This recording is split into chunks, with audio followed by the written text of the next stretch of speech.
kita sudah tahu, Android dan iOS telah lama mendominasi pasar perangkat mobile global. Namun, saat ini tengah muncul sebuah sistem operasi baru yang menunjukkan potensi untuk mengambil peran kunci dalam persaingan ini.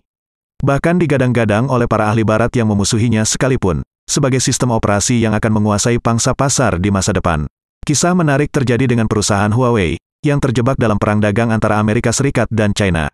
Terbuang dari ekosistem Android karena sanksi Amerika, Huawei berusaha keras untuk bertahan.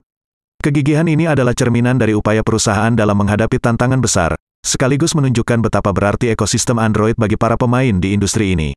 Amerika Serikat mengambil tindakan yang kuat, membatasi akses bisnis Huawei ke mitra di negara-negara barat dan merangsang larangan penggunaan produk Huawei.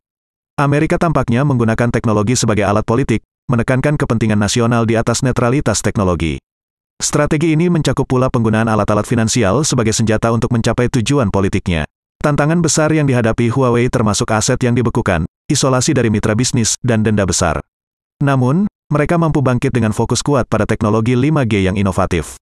Ketidakpastian awal akibat kehilangan sistem operasi yang kuat ternyata tidak mampu meruntuhkan semangat mereka. Huawei nyaris kehilangan pasar smartphone, karena terputus dari sistem operasi Android. Apalah arti sebuah mesin canggih seperti HP jikalau ia tidak bisa dioperasikan? Ia hanyalah sebuah mesin yang tidak bernyawa, tapi ternyata Huawei tidaklah berputus asa.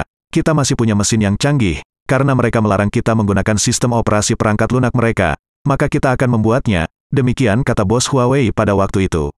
Maka lahirlah Harmony OS, yang dalam waktu singkat ternyata mampu mengguncang dunia teknologi. Harmony OS, sistem operasi buatan Huawei, menjadi titik balik yang mengagumkan. Dalam waktu singkat, Harmony OS telah meraih posisi ketiga di pasar, setelah Android dan iOS. Lebih dari 700 juta perangkat cerdas, termasuk smartphone, tablet, layar pintar, dan mobil, kini berjalan dengan sistem operasi ini. Keberhasilan ini mengukuhkan bahwa Harmony OS bukanlah sekadar opsi alternatif, tetapi justru menjadi pesaing serius.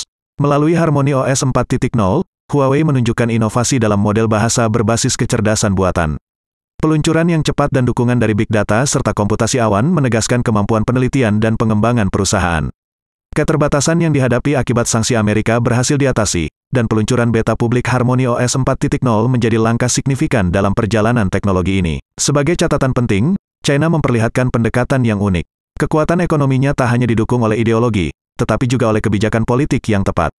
Keberhasilan Huawei dan perkembangan Harmony OS memberikan contoh tentang bagaimana negara ini memadukan sektor swasta dengan tujuan nasional, mengilustrasikan bahwa pertumbuhan ekonomi tidak selalu harus mengandalkan satu pendekatan.